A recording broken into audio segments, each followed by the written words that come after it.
Pernah dengar kisah orang yang telah membunuh sebanyak 99 orang,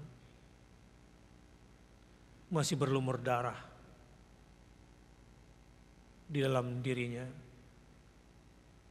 Bagaimanapun yang namanya manusia sebetulnya sadar kalau dirinya telah melakukan kesalahan. Dan bagaimanapun kalau orang mau sedikit saja membuka akal sehatnya, kalau seorang hamba mau membuka sedikit saja pintu cahaya di dalam kalbunya, kasih sayang dan keadilan Allah melebihi sinar matahari yang menembus setiap lubang, bahkan ketika lubang hanya sekecil lubang jarum, maka partikel cahaya itu akan masuk ke dalam sebuah tempat lewat lubang yang kecilnya selubang jarum. Allah Subhanahu wa Ta'ala dengan semua keadilan dan kasih sayangnya bisa memberikan rahmat dan ampunan kepada siapa saja yang mau mengakui setiap kesalahan dan dosa-dosanya. Astaghfirullahaladzim wa atubu ilaih. Itulah kenapa wabil asharihum yastaghfirun, zikir yang paling bagus di waktu sahur, apalagi di bulan Ramadan. Astaghfirullah wa atubu ilaih. Astaghfirullah wa atubu ilaih. Astaghfirullah wa atubu ilaih. Orang yang masih didominasi hati keras ini ingin sekali bertobat dan ingin mencari jalan bertobat, lalu bertemu dengan seorang rahib. Aku telah membunuh 99 orang, masihkah aku diterima jika aku bertobat? Rahib ini tidak bersikap bijak. Dia mengatakan, kamu terlalu banyak dosamu, tidak ada jalan tobat untuk kamu. Maka rahib ini dibunuh untuk mengenapkan yang ke-100 manusia yang sudah dibunuhnya. Jangan merasa diri suci dan menganggap orang lain kotor. Kalau memang ada kebaikan di dalam diri, jadilah penerang jalan bagi orang-orang yang dalam kegelapan. Jangan menghabiskan waktu mendamprat kegelapan yang ada pada diri orang lain. Nyalakan lenteramu dengan ketaatanmu. Bimbinglah orang-orang yang bersalah. Bimbinglah orang-orang yang hendak kembali kepada Allah. Bahkan unsur akhaka zaliman aw mazluman. Tolong bantu saudaramu yang zalim agar dia berhenti dari kezaliman. Tolong dan bantu saudaramu yang mazlum, yang dizalimi dan dianiaya oleh orang lain, termasuk orang yang sedang menganiaya dirinya dengan kesyirikan.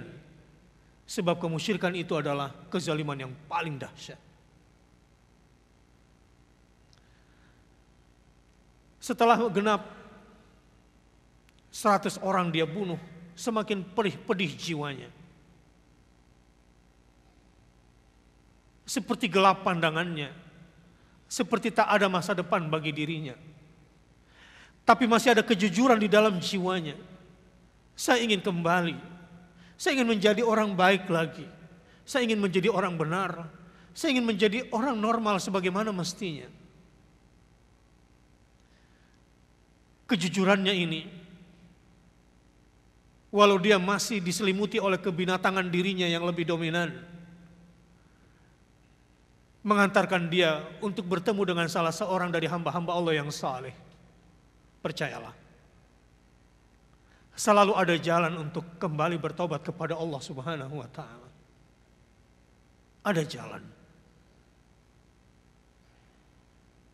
Sampai orang ini kemudian bertemu dengan orang yang soleh dan bertanya, masih berlumur darah tanganku, membunuh orang ke-100, aku ingin bertanya kepadamu. Orang baik ini kemudian tidak mendamprat kegelapan dan menyalakan lentera jiwanya untuk memberikan cahaya bagi orang yang ingin kembali. Mengecewakan memang punya anak seperti itu. Sejak kecil dia kita besarkan. Kita prioritaskan dia. Banyak anak-anak yang tidak tahu bahwa siang dan malam kedua orang tuanya itu berbuat untuk yang terbaik bagi anaknya. Tapi anak tidak tahu.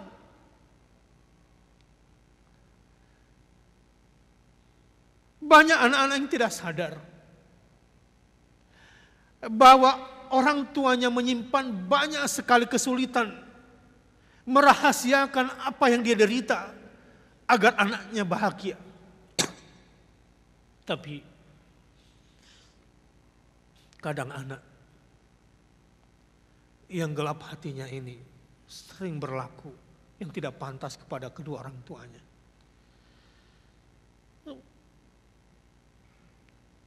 Bapak-bapak dan ibu-ibu, kalau satu hari anakmu bersalah,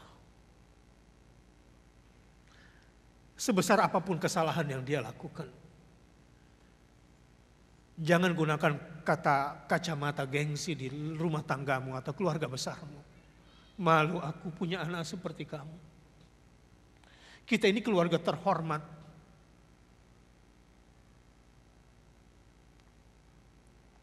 Ada orang tua yang punya anak kena narkoba. Sulit untuk menerima kenyataan. Tapi anak ini, walau kelihatannya mati dalam keadaan sakau, tapi masih ada la ilaha illallah di akhir kematiannya. Percayalah. Tugas kita cuma menyayangi dia. Dia mungkin kalah dengan hawa nafsunya selama ini. Seperti orang yang sudah membunuh 100 orang ini. Bagaimana dia harus membayar nyawa? Membunuh satu manusia tanpa alasan yang hak. Seperti telah membunuh semua manusia. Ini 100 manusia sudah dia bunuh. Orang saleh ini kemudian mengatakan, Allah itu maha penerima taubat kepada semua hambanya yang mau bertobat. Sedikit tercerahkan dan tentram hatinya. Pemuda ini kemudian mau beriman dan mau berbuat baik setelah ini. Orang soleh ini menasehati, saudaraku, persoalan terbesar kamu kelihatannya lingkunganmu. Kamu ini tipe orang yang kurang kuat mengantisipasi lingkungan. Kamu gampang terpengaruh oleh lingkungan sosialmu. Dan lingkunganmu adalah lingkungan kejahatan yang bisa mengembalikan kamu ke masa lalu. Seperti orang-orang narkoba. Dia harus meninggalkan lingkungannya. Orang yang masih tipis imannya, orang yang masih dipenuhi dengan penyesalan ini kemudian dinasihati untuk meninggalkan lingkungan yang penuh maksiat kepada lingkungan taat. Dia pun berjuang sekuat tenaga. Sampai akhirnya belum sampai kepada lingkungan taat dicabut nyawanya oleh Allah Subhanahu wa ta'ala. Dikisahkan ada 2 malaikat yang satu mengatakan lemparkan dia ke neraka karena begitu banyak dosanya. Yang satu lagi mengatakan lemparkan dia, masukkan dia ke dalam surga karena dia sudah bertobat. Wallahu a'lam bishawab. Maka diukurlah berapa jarak dari tempat maksiatnya, sudah berapa jauh dia berjalan, lalu bandingkan dengan jarak dia ke tempat taatnya. Antara jarak kematian menuju tempat taatnya dengan kematian dengan jarak tempat maksiat yang dia tinggalkan.